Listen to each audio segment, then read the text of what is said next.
21 yaşlı Aytac Məmmədova günlərdir ki, itkin düşüb.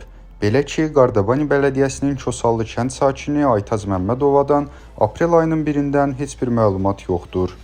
Ailə üzvləri 21 yaşlı Aytacın Tbilisi Dövlət Universitetinin 2-ci kurs tələbəsi olduğunu və onun təhsili ilə əlaqədar paytaxtda yaşadığını bildirirlər. Aytacla ailəsinin son danışığı isə dostunun doğum gününə getməsi barədə olub. Belə ki, anası ilə danışaraq səhəri gün imtahanının olduğunu və evə qayıdacağını deyib. Bundan sonra isə ondan xəbər alınmayıb. Yaşa çağırdılar, kızım dedi getmirəm ay mama, paltarı kənddəydi. Dedim get ay kızım, get gecə işləyir, gündüz işləyirdi kızım. Get dedim. Otaq yoldaşlarından geyindirdik. Getdik saat 8-də Gülü də seçdim. Orada restoranda da danışdım. Ondan sonra bizə də nəsə şəkil istədim. Telefonum pis çəkirdi, ay mama. Anan ölsün. Anan ölsün, ay Aytac, çox gəl, anan ölsün. Anan ölsün. Ondan sonra xəbər? Ondan sonra bizə də səs gəldi ki, ay mama, o həmişə mənə deyirdi. Ay mama, gecən xeyrə qalsın, özünə yaxşı bax, sən hər şeyin yaxşısına layiqsən.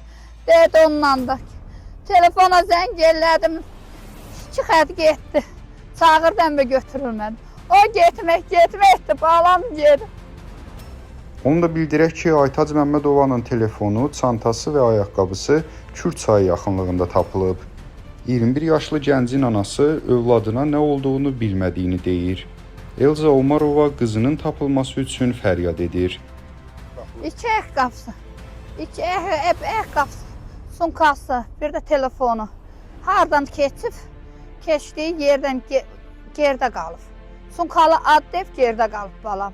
Bilmirəm başına nə gəlib balam. Mənim kömək elə, mənim balam əlimə ver. Mənim balam əlimə ver. Hazırda Aytacın axtarışları Tbilisidə Kürd çayında aparılsa da, hələ ki heç bir nəticə verməyib. Məsələ ilə bağlı Daxili İşlər Nazirliyindən verilən məlumatda Aytac Məmmədovanın axtarışları istiqamətində bütün lazımi tədbirlərin görüldüyü bildirilib.